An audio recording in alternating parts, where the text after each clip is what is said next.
नमस्कार साथी, मैं आपका फेवरेट एस जेट सर आपके लिए फाउंडेशन क्लास बायोलॉजी का लेकर के आ गया हूं। एक बार आप यहां से पढ़ लीजिए, फाउंडेशन को स्ट्रॉन्ग कर लीजिए। जब आपके पास बेस हो जाएंगे, कंसेप्ट आ जाएगा, फिर क्वेश्चन को टिक टॉक यानी देखेंगे और आंसर करेंगे, क्योंकि आपके अंदर इतने कंसेप्ट आ जाएंगे कि फिर ना आपको कहीं और भटकने की जरूरत पड़ेगी और न ही कहीं से नोट्स पढ़ने की जरूरत पड़ेगी। बस एक बार फाउंडेशन क्लास पूर्ण रूपेण जो क्लास आपको मिल रही है, एक बार पढ़ लीजिए। फिर आप जिस एग्जाम का क्वेश्चन उठाएंगे डायरेक्ट क्वेश्चन बनेगा। ठीक है, जब आप पढ़ेंगे तो बात करेंगे। तो साथ ही आज आपका जो है बायोलॉजी का इंट्रोडक्शन क्लास होगा। जैसा कि आपके पास नोटिफिकेशन पहुंचा, अगर आप चैनल पे नए हैं, सब्सक्राइब अभी तक नहीं किए हैं, तो अभी कर लीजिए, क्योंकि अब जो क्लास आप तक पहुंचने वाला है पूरे भारत का सबसे सस्ता महाधमाका कॉन्सेप्ट बेस्ड, और ऐसा नहीं सस्ता ही है, सस्ता के साथ आपको लोहा मनवा देगा। क्वेश्चन बनाने में आसानी होगी साथियों। तो आप जो है, कभी कभी होता क्या है कि सस्ती चीज को कदर नहीं करते हैं, लेकिन मेरी नजरों से गुजर जाता है, जो बाद में पता चलता है कि वो सस्ता नहीं, बहुत कारगर और सार्थक था। तो साथ ही आज बात करेंगे हम लोग इंट्रोडक्शन क्लास। आज की क्लास होगी इंट्रोडक्शन की क्लास होगी। किसका इंट्रोडक्शन? बायोलॉजी का इंट्रोडक्शन क्लास आज होगा साथी। ठीक है, चलिए। तो बिल्कुल आपको जाना कहीं नहीं है, यहां हम लोग एक एक चीज को समझने का प्रयास करेंगे। फाउंडेशन बायोलॉजी, तो हम लोग कहानी समझेंगे कि बायोलॉजी आया कहां से।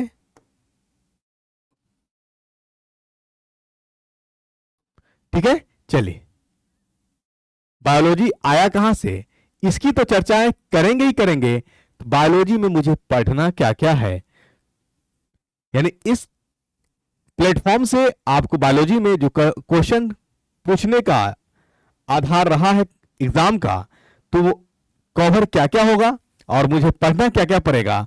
तो पढ़ना पड़ेगा मुझे, एक तो सबसे पहला है किसी भी टॉपिक का, किसी भी चीज का इंट्रोडक्शन या साथ ही परिचय। सबसे पहले हम लोग पढ़ेंगे परिचय, इंट्रोडक्शन। उसके बाद पढ़ेंगे, जब परिचय हो जाएगी तो बायोलॉजी जब आया तो इसका मतलब इसमें जीवित प्राणी होगी। ये बाद में हम बात करेंगे ही कि बायोलॉजी आया कहां से। पहले इसके अंदर जो पढ़ना है, क्या क्या पढ़ना है, उसकी बात हम लोग करते हैं। पोषण, पोषण के बाद पढ़ना है मुझे तंत्र, सिस्टम। तो सिस्टम में सबसे पहले आएगा पाचन तंत्र। क्या आएगा? पाचन तंत्र। ठीक है, उसके बाद आएगा आपका कंकाल तंत्र, स्केलेटल सिस्टम, कंकाल तंत्र। उसके बाद आएगा आपका अंतःस्रावी इंडोक्राइन सिस्टम, हार्मोन का रोल, अंतःस्रावी तंत्र। उसके बाद आएगा साथी आपका रिप्रोडक्टिव सिस्टम, प्रजनन तंत्र। उसके बाद आएगा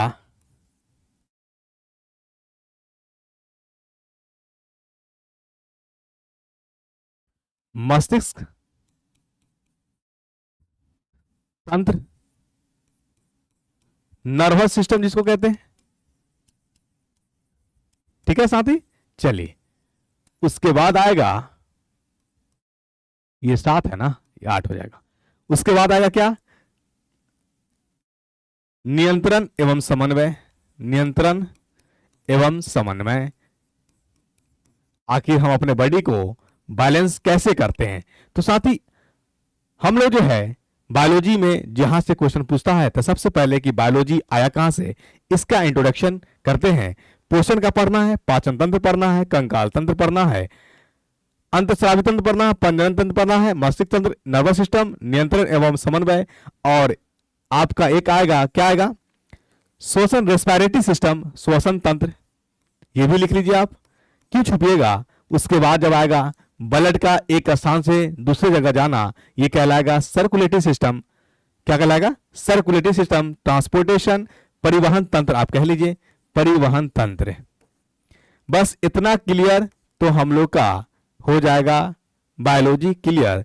उसके बाद पोषण में ही आ जाएंगे हमारे पास विटामिन्स, मिनरल्स, और पोषण की कमी से, जैसे विटामिन्स की कमी से, प्रोटीन्स की कमी से, फैट की कमी से, मिनरल्स की कमी से बीमारी जो उत्पन्न होंगे वो पोषण में हम लोग डील कर लेंगे। ठीक है, उसके बाद कुछ आपको जो पढ़ना होगा माइक्रो ऑर्गेनिज्म, माइक्रोब्स के बारे में पढ़ना होगा, सूक्ष्म जीव, बैक्टीरिया, वायरस, माइक्रोब्स यानी आपका आएगा जीवाणु, बैक्टीरिया, वही बात कर ले विषाणु, वही बात कर ले प्रोटोजोआ।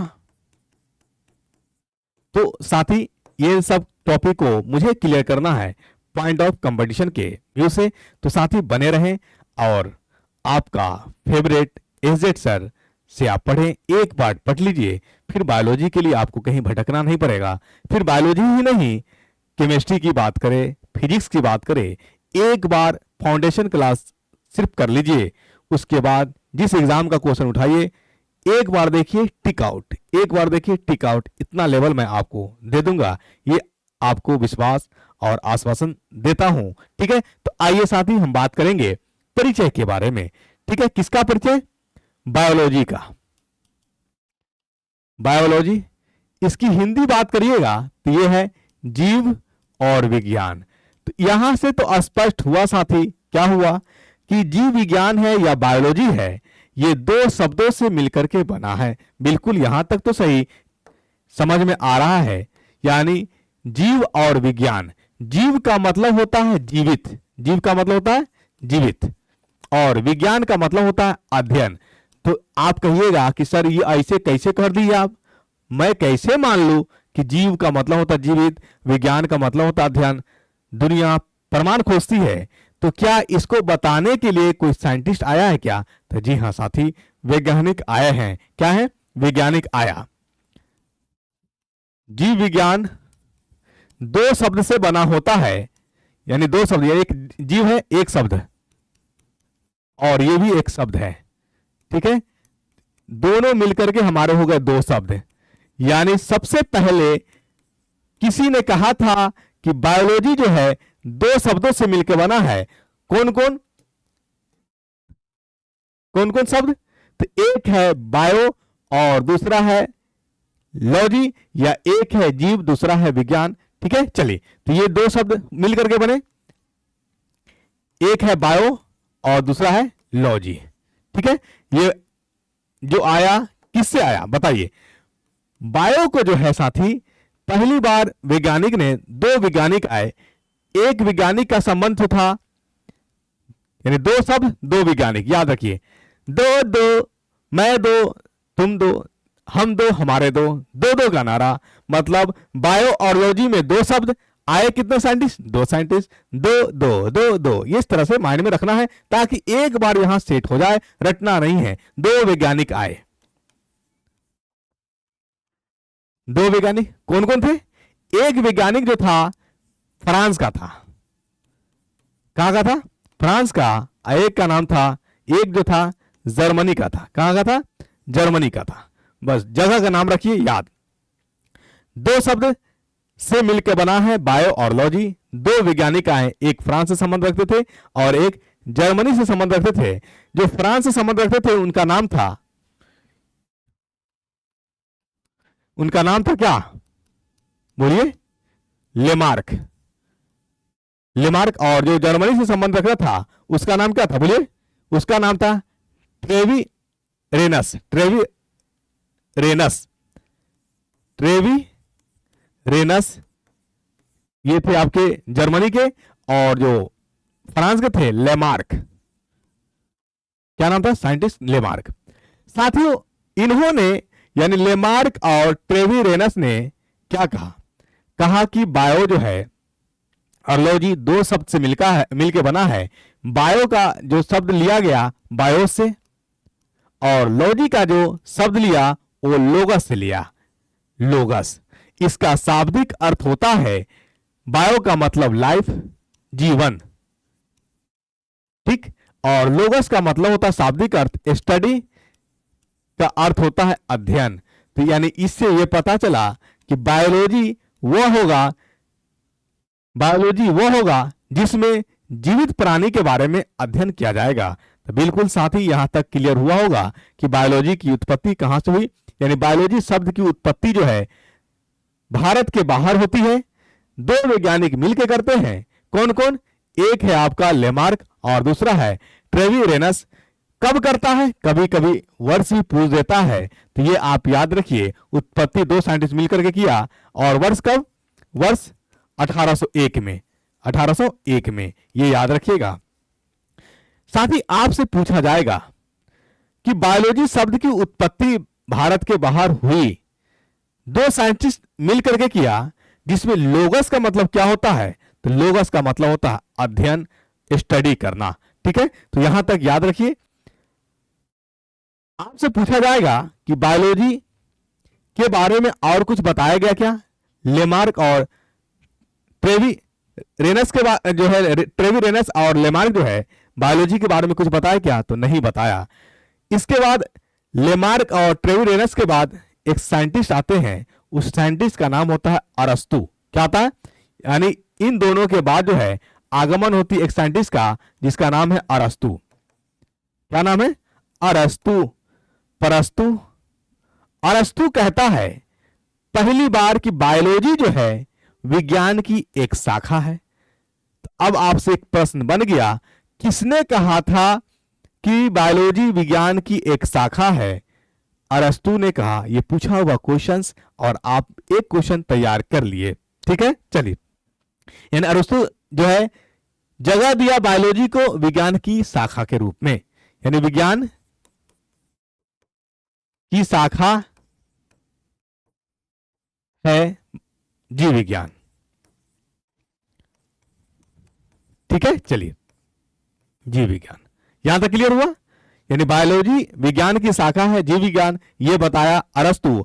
और बताने के कारण ही जो है बायोलॉजी का जनक, बायोलॉजी का फादर अरस्तु को कह देता है। तो एक क्वेश्चन और बन गया, क्या बना, एक तो आप विज्ञान की शाखा, ये अंडरलाइन करेंगे, दूसरा विज्ञान की शाखा बताने के कारण अरस्तु को जो है फादर ऑफ बायोलॉजी कह दिया। जीव विज्ञान का जनक किसे कहा गया, जीव विज्ञान का जनक जो है, जनक का जनक भी अरस्तु को कहा गया। क्यों कहा गया, क्योंकि इन्होंने ही बायोलॉजी को पहली बार कहा कि यह विज्ञान की शाखा है। तो साथी यहां तक क्लियर हुआ, बिल्कुल फाउंडेशन का जो अर्थ है, जो बिल्कुल बेसिक से आना चाहिए, वो हमारे पास बिल्कुल आना ही चाहिए। ठीक है साथियों, आइए अब बात करें, जब अरस्तु बता दिया कि बायोलॉजी और बायो का शाब्दिक अर्थ मुझे पता चल गया कि बायो का मतलब होता है लिविंग, और लॉगिक का मतलब होता है स्टडी, मतलब जीवित प्राणी के बारे में अध्ययन, स्टडी कहलाएगा। तो इसका मतलब हमारे पास जीवित प्राणी जो है क्या है, प्लांट्स भी है और जीवित प्राणी एनिमल्स है। तो पहली बार जीवित प्राणी को प्लांट्स और एनिमल्स बताने वाला अरस्तु ही है। इसका मतलब जीवित प्राणी को, जीवित प्राणी में आने वाला, जीवित प्राणी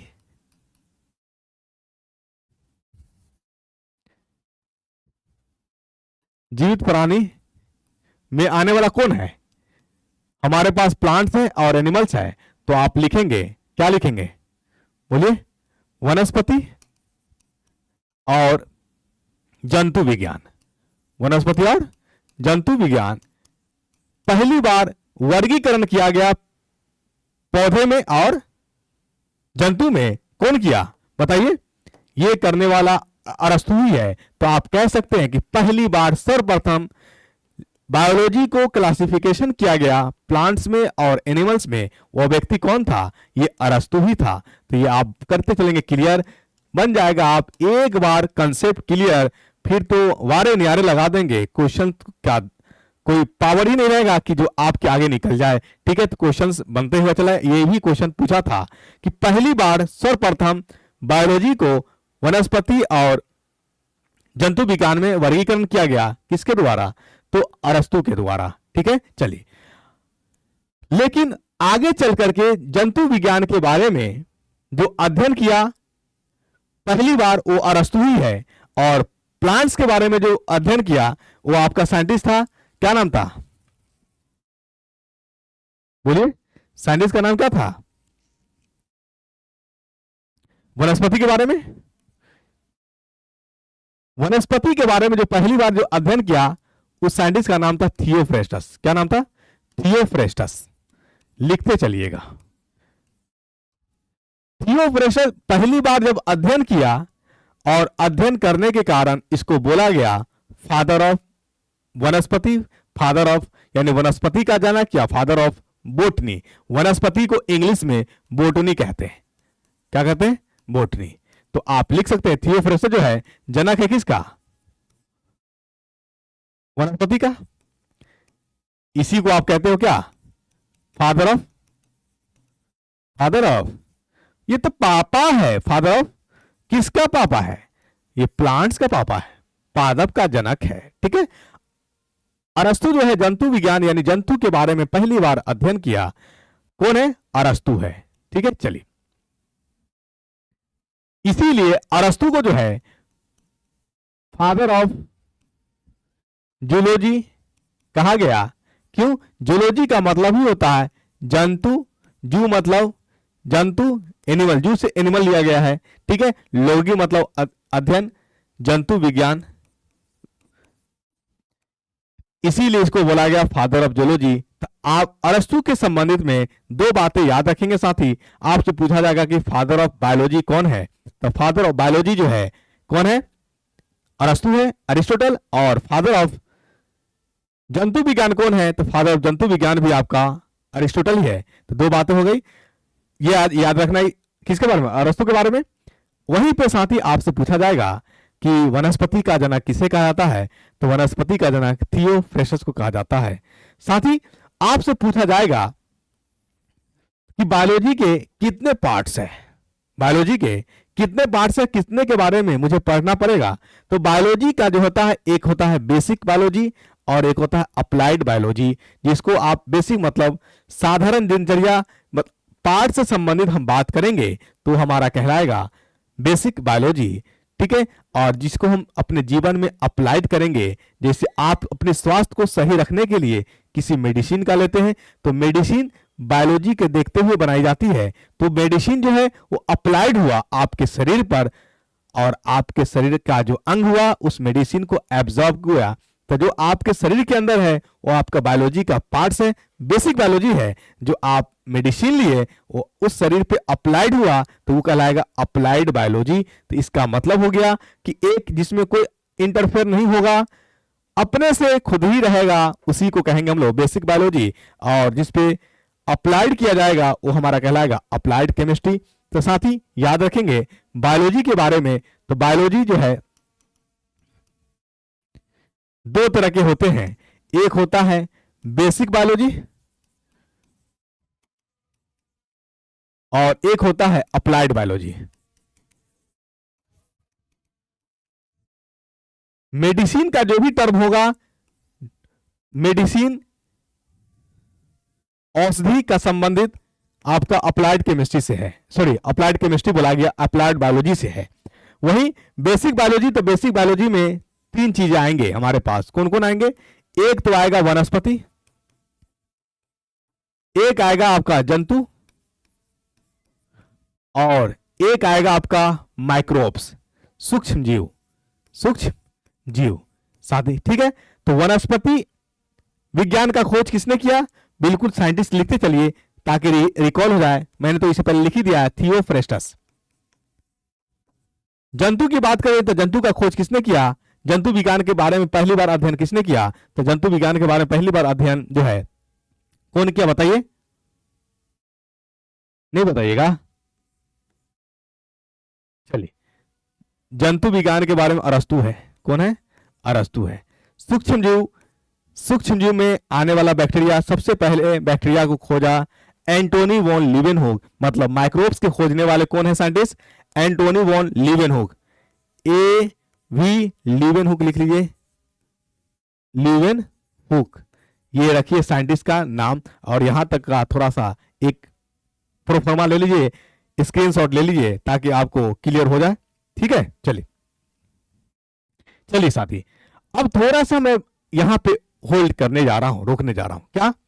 आपसे पूछेगा कि सर यहां तक तो क्लियर समझ में आ गया कि बायोलॉजी जो है शब्द लाया गया, यानी इंडिया के बाहर, भारत के बाहर खोज होती है, जिसमें दो वैज्ञानिक, दो शब्द, दो वैज्ञानिक, दो दो, मैं दो मेरे दो, ठीक है, वहां से है। तो दो वैज्ञानिक, एक जर्मनी से है और एक फ्रांस से है। जर्मनी से रहने वाला कौन है, बोलिए, जर्मनी से रहने वाला कौन है, ट्रेविर एनेरस, और फ्रांस से रहने वाला लेमार्क, ठीक है, दो साइंटिस्ट हैं। इन्होंने बायोलॉजी को बताया दो शब्द से बन करके मिलकर बना हुआ है, ठीक है। बायोलॉजी विज्ञान की शाखा है, यह बात इसने नहीं बताया, इसलिए ये क्रेडिट अरस्तु को चला जाता है, क्योंकि अरस्तु ने ही पहली बार विज्ञान की शाखा बायोलॉजी, यानी बायोलॉजी जो है एक विज्ञान की शाखा, इसके बारे में बताया था। तो यहां तक क्लियर हुआ क्वेश्चन। अब साथ ही कभी कभी क्या पूछेगा कि किसने 500 से अधिक या 500 डिफरेंट टाइप्स के पौधे के बारे में अध्ययन किया। तो पौधा से संबंधित, पौधा के संबंधित कौन है, पौधा के जनक थियोफ्रेस्टस, मतलब इन्होंने किताब लिखी और इस किताब में 500 से अधिक, यानी 500 एवरेज लिख लीजिए, 500 भिन्न भिन्न पौधे के बारे में अध्ययन किया, ठीक है। ये थोड़ा एक नोट एग्जाम में पूछ सकता है। क्या क्या पूछेगा आपसे, पूछेगा वनस्पति का जनक थियोफ्रेस्टस, ठीक है, कितने पौधे के बारे में अध्ययन, 500 पौधे के बारे में अध्ययन। वहीं पे बात कर ले जंतु विज्ञान की। जंतु विज्ञान के लिए जो जनक है अरस्तु, ये थियोफ्रेस्टस से कम थोड़ी है, मैं आपसे कम थोड़ी हूं, ये भावनाएं हर किसी में होती है। जो होगा देखा जाएगा, चल आगे मैदान में उतर के तो देखते हैं, क्यों मलाल रहे कि मैंने ये नहीं किया और ये करके देखा ही नहीं, एक बार प्रपोज करके देखते हैं, परिणाम क्या आएगा देखी जाएगी। तो मैदान में आना जरूरी है अगर आप चाहते हैं कि हमारे माइंड में किसी भी चीज की आधारभूत एक समझ हो जाए। तो इन्होंने भी पीछे नहीं हटा और इन्होंने भी 500 विभिन्न प्रकार के जंतु, विभिन्न प्रकार के जंतु के बारे में, ठीक है। ये थोड़ा एक फिगर माइंड में रखिए। जब यहां तक हो गया, अरस्तु ने ही क्लासिफिकेशन भी कर दिया कि जीवित प्राणी हमारे पास प्लांट्स भी है और जीवित प्राणी हमारे पास एनिमल भी है। तो इसके लेकर के वर्गीकरण का पहला श्रेय जो जाता है अरस्तु को जाता है, लेकिन इसको विस्तार से पढ़ने का प्रयास नहीं किया गया। तो विस्तार से पढ़ने और बताने के प्रयास जो है दो तरह से आए साइंटिस्ट। एक तरीका अपनाया गया किसके, संरचना के आधार पे, उसकी मूल इकाई क्या होगी, उसकी संरचना क्या होगी, उसकी बनावट क्या होगी, उसका रहन सहन क्या होगा। तो इस तरह की क्लासिफिकेशन, इस तरह की वर्गीकरण जो कहलाता था, इसको कहते थे हम लोग वैज्ञानिक वर्गीकरण। मतलब कौन कैसा होगा, उसका शेप कैसा है, उसका आकार कैसा है, उसकी बनावट क्या है, ये वैज्ञानिक संरचना यानी वैज्ञानिक के आधार पर वर्गीकरण किया गया। उसके बाद एक था मॉडर्न क्लासिफिकेशन, आधुनिक वर्गीकरण, और वर्तमान समय में मॉडर्न क्लासिफिकेशन, मॉडर्न वर्गीकरण का ही मान्यता दी गई। अब कौन क्लासिफिकेशन किया और क्यों किया, इसके बारे में बात हम लोग कर लेते हैं आगे। आइए, आता है आगे वर्गीकरण करने के लिए, यानी जीवों का वर्गीकरण करने के लिए इससे पहले एक बात समझिए। बायोलॉजी समझ लिए, बायोलॉजी में आने वाले साइंटिस्ट के बारे में समझ लिए, प्लांट से संबंधित थियोफ्रेस्टस और एनिमल से संबंधित अरिस्टोटल, यहां तक हो गया। किसने कहा था कि आखिर कोई भी जीवित प्राणी जीवित तब ही है जब उसमें एक दर्व होता है, वो दर्व पाया जाएगा। इसका मतलब हो गया कि जीवित रहने के लिए, जीवित के लिए कोशिका दर्व का होना जरूरी है, कोशिका दर्व का होना जरूरी है। ये हम लोग का टॉपिक है, आगे जब हम लोग कोशिका पढ़ेंगे तो वहां कोशिका दर्व के बारे में पढ़ेंगे। लेकिन जहां इंट्रोडक्शन आ रहा है कि लिविंग, आखिर किसके होने से लिविंग पता चलता है, तो साथ ही लिविंग कोशिका दर्व के होने से पता चलता है। मतलब ये जो है मौलिक अधिकार कहिए इसको, मूल अधिकार है, ये मौलिक अधिकार है जीवन जीने का, जीवन जीने का, ठीक है। चलिए, आखिर ये करता क्या है, तो यही जो है आपको जो प्यास लगती है तो प्यास का मेंटेन करने का काम करता है कोशिका द्रव्य ही। यानी कोशिका द्रव्य के कारण ही जो हमारे शरीर के जो कोशिका अंग है वो आपस में टकराते नहीं है। ठीक उसी प्रकार किसी चीज को आपको भेजना है सामान, तो आप देखते होंगे जब पैकिंग करते हैं तो पैकिंग में गैप, अगर कहीं गैप आ रहा होता है तो उसको आप फुल कर देते हैं, भर देते हैं ताकि वो टकराए नहीं। टकराने का अगर फूटने वाला चीज हो तो फूट ना जाए। जैसे लोटा, बर्छा, चम्मच, कुछ भी आप कहीं भेज रहे हैं तो उसको इस प्रकार पैकिंग करते हैं कि उसके बीच गैप ना रहे ताकि टकरा करके वो डैमेज ना हो जाए। तो ठीक उसी प्रकार जो है कोशिका द्रव्य कोशिका के अंदर पाया जाने वाला एक जल है, ठीक है, जो आपस में किसी की टकराने से रोकता है, वो है हमारा कोशिका द्रव्य। और इसी के कारण जो भी प्राणी है जो जीवित है वो जीवित हो पाता है। तो ये बात जो है कोशिका द्रव्य मौलिक अधिकार है जीवन जीने का। अगर ये नहीं हो कोशिका द्रव्य नहीं हो तो क्या जीवन हो पाएगा? नहीं, जीवन का हो जाएगा एंड अप, वहां जीवन जो है समाप्त कर जाएगा। साथ ही इसका पता चला मुझे कि कोशिका द्रव्य ही है जो महत्वपूर्ण भूमिका निभाती है किसी के जीवित होने का। मतलब ये नहीं तो जीवित नहीं, ये है तो जीवित है। मतलब कोशिका द्रव्य ही मुझे ये प्रमाण देता है कि मैं जिंदा हूं। ठीक है, कोशिका द्रव्य समाप्त हो जाए तो मैं डेड कर जाऊंगा। तो अब आपसे पूछ दिया जाए कि कोशिका द्रव्य किसी चीज से बने होते हैं क्या? तब जी हाँ, बने होते हैं। कोशिका द्रव्य यानी कंपोनेंट ऑफ, लिख लेंगे कंपोनेंट ऑफ, जो इसमें इन्वॉल्व होते हैं। कंपोनेंट ऑफ प्रोटोप्लाज्म, कोशिका द्रव्य को इंग्लिश में बोला जाता है प्रोटोप्लाज्म। कुछ टर्म थोड़ा समझते चलेंगे। प्रोटोप्लाज्म हम पढ़ेंगे ही आगे विस्तार से जब हम कोशिका को पढ़ेंगे, लेकिन जब यहाँ प्रोटोप्लाज्म टर्म आ ही गया है तो यहाँ पे रोल आता है दो साइंटिस्ट का। कितने साइंटिस्ट का? दो साइंटिस्ट का आता है। पहले जान लीजिए दो साइंटिस्ट कौन था। एक का नाम था डुजार्डिन, क्या नाम है? डुजार्डिन। और एक का नाम है पुरकिंज, क्या नाम है? पुरकिंज। ये सब अजबे अजबे लोचा है। कौन सी लोचा है?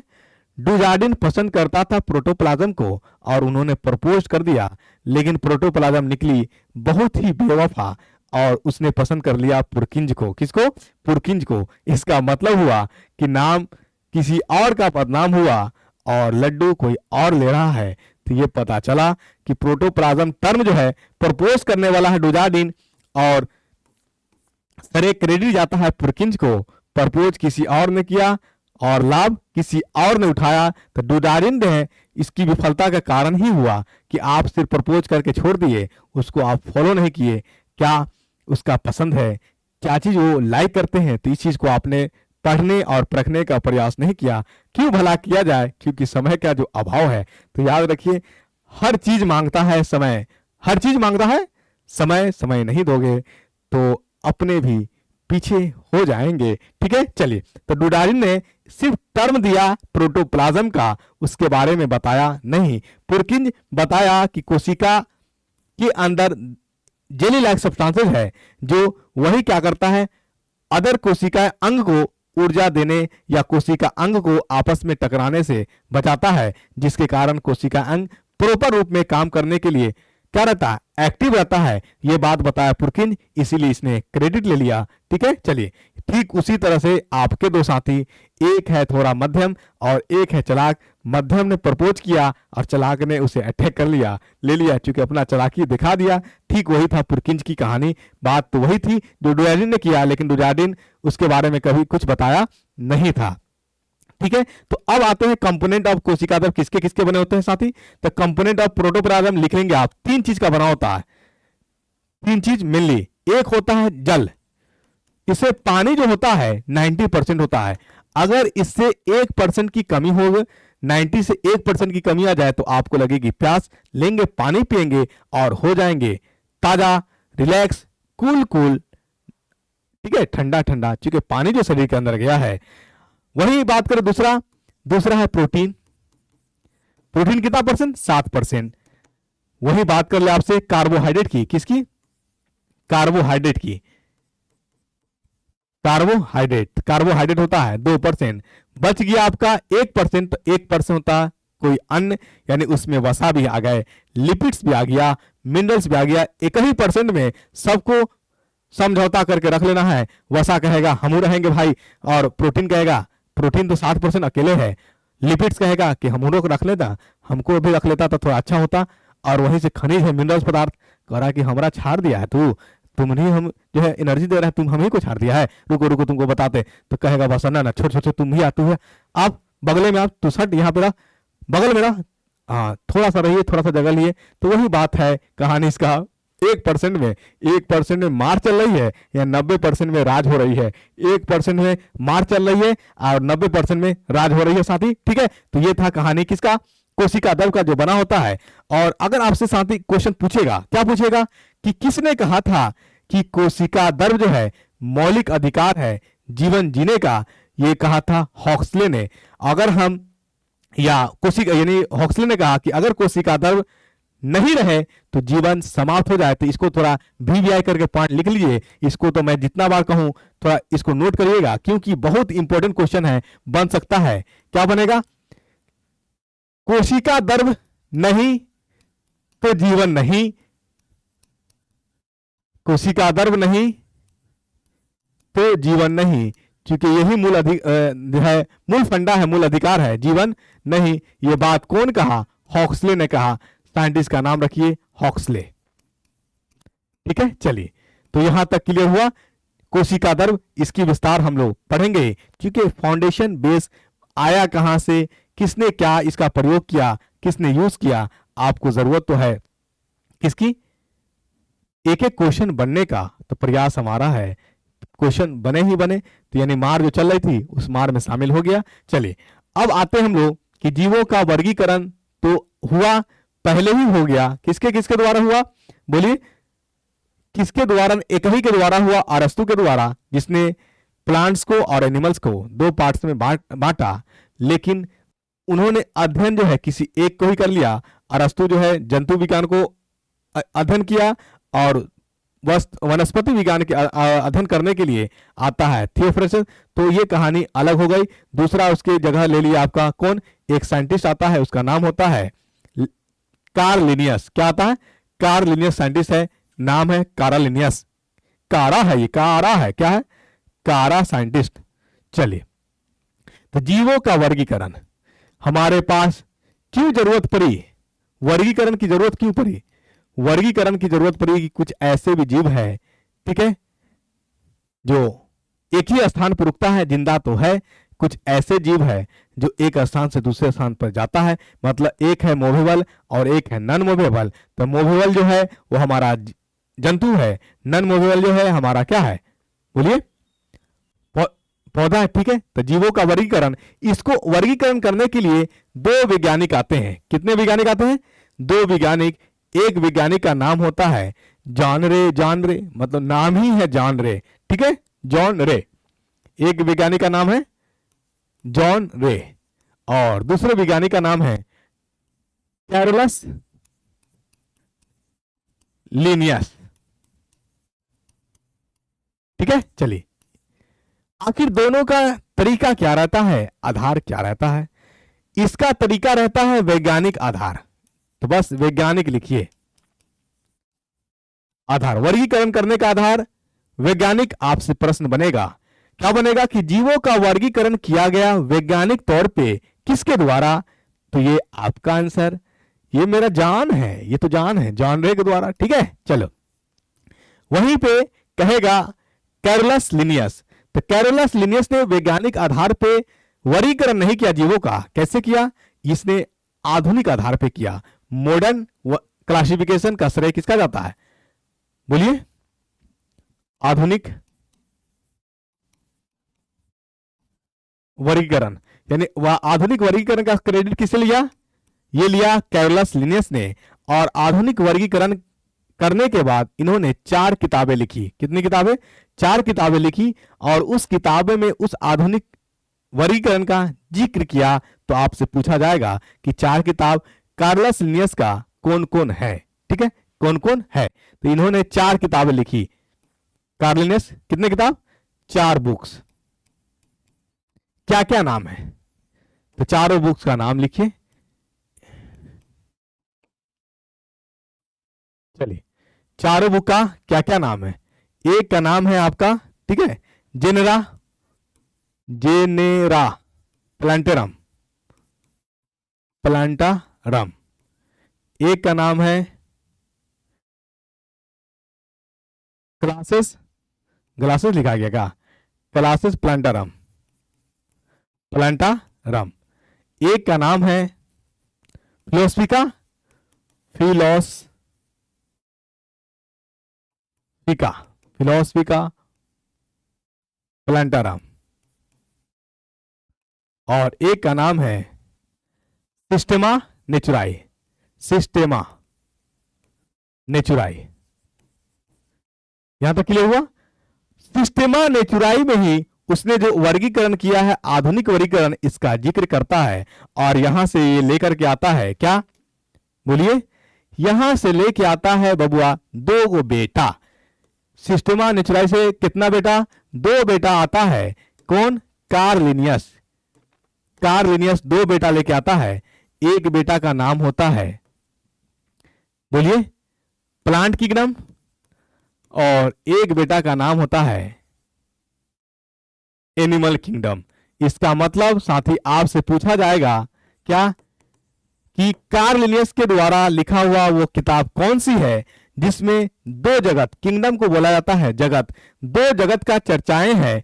तो आप याद रखिए, सिस्टेमा नेचुराई किसके द्वारा लिखा हुआ है, कार्ल लिनियस। और आधुनिक वर्गीकरण ही वैलिड है, इसीलिए कार्ल लिनियस को बोला जाता है वर्गीकरण का जनक, पिता। वर्गीकरण को हम लोग क्लासिफिकेशन भी कहते हैं और टैक्सोनॉमी भी कहते हैं। तो जी हाँ साथी, बहुत अच्छे से आप समझ रहे हैं, ये टैक्सी है, टैक्सी चलावेगा कौन है, कार्ल लिनियस जो है टैक्सॉन है, फादर ऑफ टैक्सॉन, क्योंकि सिस्टेमा नेचुराई जो है इसी के द्वारा लिखा हुआ है। और इसी ने ही चर्चा किया था कि हमारे पास दो जगत है, एक जगत है प्लांट्स, मतलब जो अचल है एक ही जगह रहेगा उसको हम प्लांट्स कहेंगे, और जो चल है, जो चलेगा, उसको हम लोग एनिमल्स कहेंगे। तो ये बात मानना गलत होगा। कुछ दिन तक तो चला जब तक कोई इसके जवाब देने वाला नहीं था। अभी भी वर्तमान में आप देख ही रहे हैं, उसका सिक्का कुछ समय तक चलता रहता है जब उसके समक्ष कोई खड़ा नहीं हो जाता है। ठीक है, आई बात समझ में। तो वही चीज था, उस वक्त तक कार्लस लिनियस जो है बाबा बन के घूमता फिरता था कि मैंने जो बोल दिया कि प्लांट और एनिमल, प्लांट और एनिमल के अलावा कोई है ही नहीं है। लेकिन ये बुर्बकवा था, क्या था, बुर्बक था। प्लांट्स का, सब प्लांट्स प्रकाश संश्लेषण करता है। तो आप होते दिल को देखो कितना अच्छा आंसर किए। सभी पौधा जो है प्रकाश संश्लेषण नहीं करता है, इसका मतलब हो गया कि सभी पौधा एक जैसा नहीं है।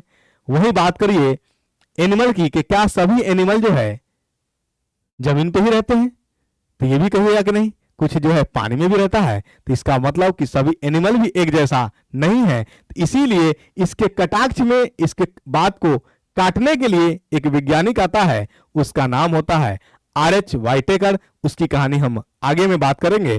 तो यहां तो कार्ल लिनियस के बारे में समझिए, ये कहां का रहता है, तो स्वीडश का रहता है। थोड़ा सा इसको लिख लीजिए, स्वीडश,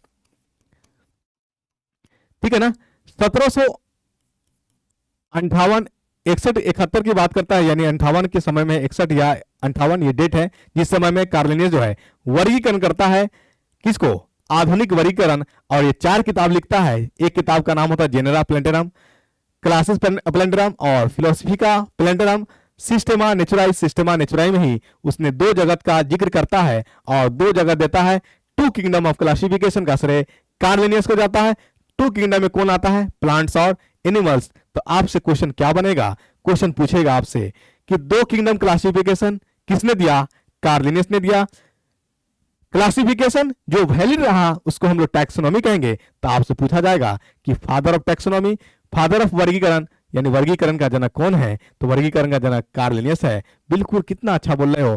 कार्ल लिनियस ने दो जगत का जिक्र किया, उस किताब का नाम क्या था, वो किताब का नाम था Systema Naturae. Yes, you are correct. बिल्कुल, आपका आंसर जो आ रहा है बहुत अच्छा आ रहा है। और जब हम क्वेश्चन लेकर के आएंगे ये टॉपिक पढ़ाने के बाद, आप देखेंगे एक एक क्वेश्चन आप बनाओगे, और वह सेशन मैं लाइव लेने वाला हूं आपका, और देखेंगे कि एक भी क्वेश्चन में आप रुकेंगे नहीं, सब क्वेश्चन आप दनादन आंसर करेंगे। ठीक है, चलिए तो आ जाते हैं हम लोग टू किंगडम क्लासिफिकेशन के बाद कौन आता है? बोलिए, टू किंगडम क्लासिफिकेशन के बाद बोला जाए। टू किंगडम क्लासिफिकेशन के बाद क्योंकि इसमें अपवाद हो गया, दो जगत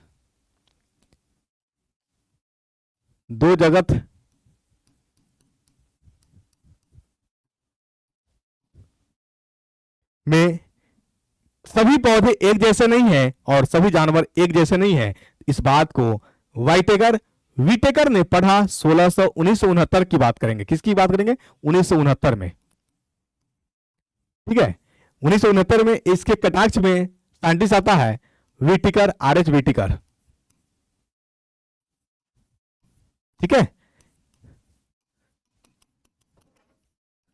और इन्होंने टू किंगडम क्लासिफिकेशन का गला घोंट देता है और यहां से ले आता है फाइव किंगडम क्लासिफिकेशन।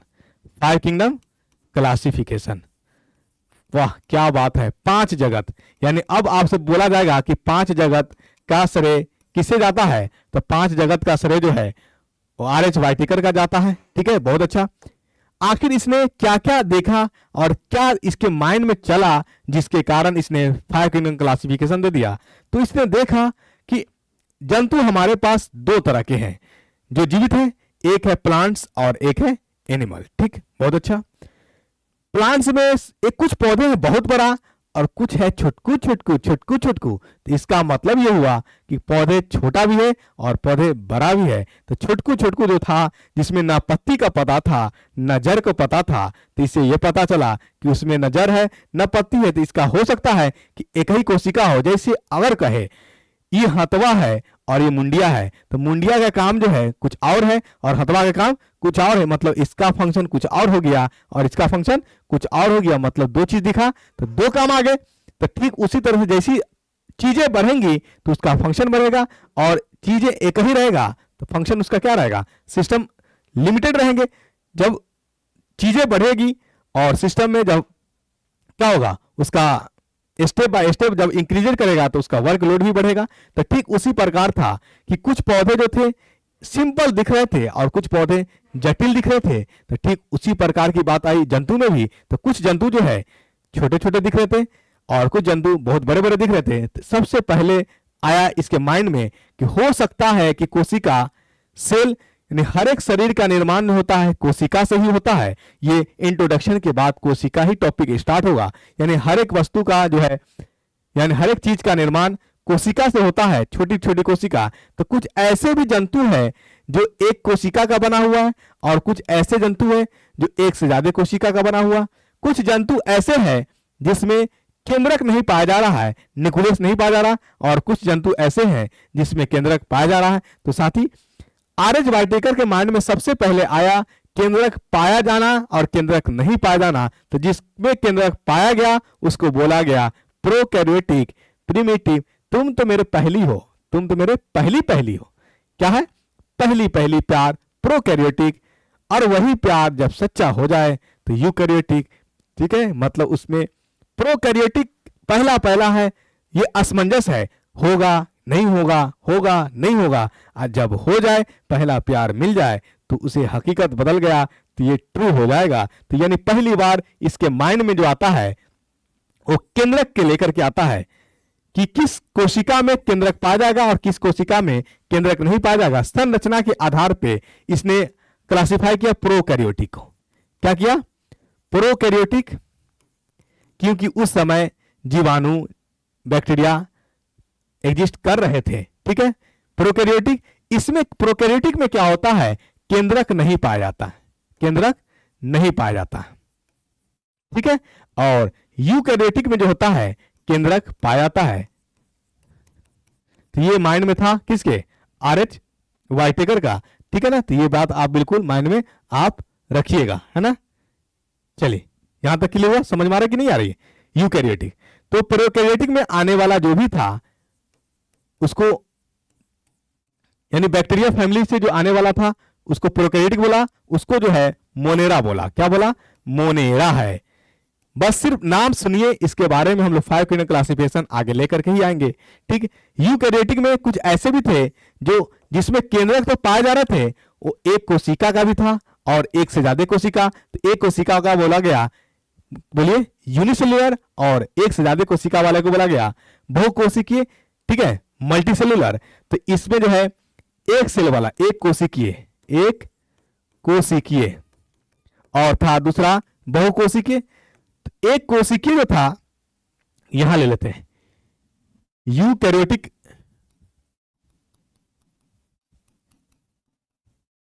तो बंटवारा किया कोशिका पाए जाने के आधार पे, मतलब एक कोशिका में केंद्रक तो है, केंद्रक जिसमें केंद्रक पाया जाता है उसी को हम लोग यूकैरियोटिक कहते हैं। और उसमें कुछ ऐसे भी कोशिका है जो केंद्रक रहता है लेकिन एक ही सेल का बना होता है, एक ही सेल का जो बना रहता है उसको हम लोग एक कोशिकीय कहते हैं।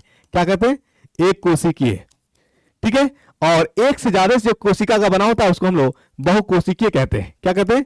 बहुकोशिकीय, ठीक है। चलिए, एक कोशिकीय जो आया जिसमें न्यूक्लियस पाया गया, जिसको कहा गया यूकैरियोटिक, उसमें आता है प्रोटिस्टा। क्या आता है? प्रोटिस्टा। और बहुकोशिकीयों को भी अलग किया गया, किस आधार पे?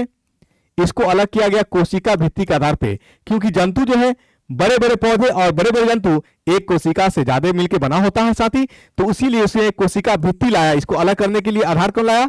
कोशिका भित्ति के आधार पे एक को बुलाया जंतु और एक को बोला पौधा, ठीक है। एक को बोला जंतु और एक को बोला पौधा, ठीक है ना। चलिए, अब जंतु में भी हमारे पास आ रहा है, क्या आ रहा है बोलिए?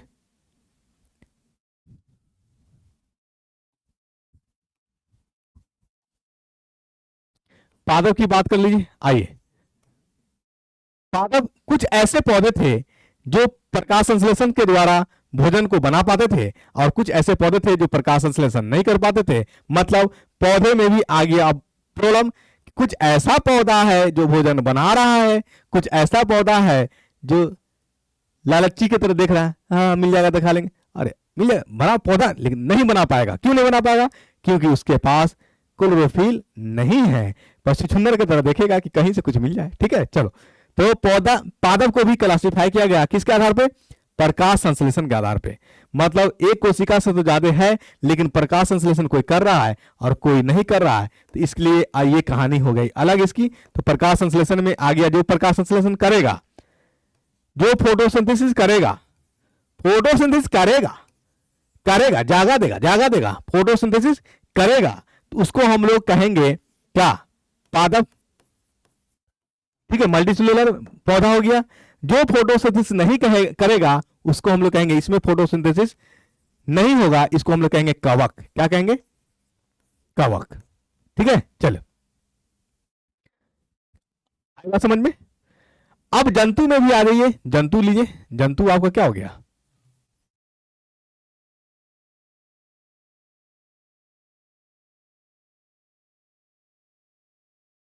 जंतु तो कुछ ऐसे जंतु या एक कोशिकीय तो है जो जल में रहते हैं और कुछ जो है आपका क्या रहता? अर्थ के करीब रहता। तो एनिमलिया में जैसे रेंगने वाला हो गया, जमीन पर रहने वाला हो गया, ठीक है। और वही बात कर ले किसकी? उभयचर, यानी जमीन पे भी रहेगा पानी पे भी रहेगा। तो इस तरह के जंतु विज्ञान एनिमल किंगडम आया हमारा, एनिमल किंगडम आया, जंतु जगत आ गया। तो इस प्रकार यूकैरियोटिक जो है अलग हुए आर एच वाइटेकर। सबसे पहले आया मोनेरा, मोनेरा के बाद आया प्रोटिस्टा, प्रोटिस्टा के बाद आया फंगी, फंगी के बाद आया कौन? प्लांट्स, प्लांट्स के बाद आया एनिमल्स। यानी इस प्रकार 5 तरह की 5 किंगडम क्लासिफिकेशन था। तो यहां तक आई होप कि समझ में आया होगा। नेक्स्ट क्लास हम लोग 5 किंगडम क्लासिफिकेशन के पूरे पार्ट्स को पढ़ते हुए कोशिका में एंट्री मारेंगे और हम लोग बहुत जल्द यहां तक जो है पूरी बात, एक एक क्वेश्चन आपको समझ में आया होगा। तो अब मुझे दीजिए इजाजत। जय हिंद साथियों।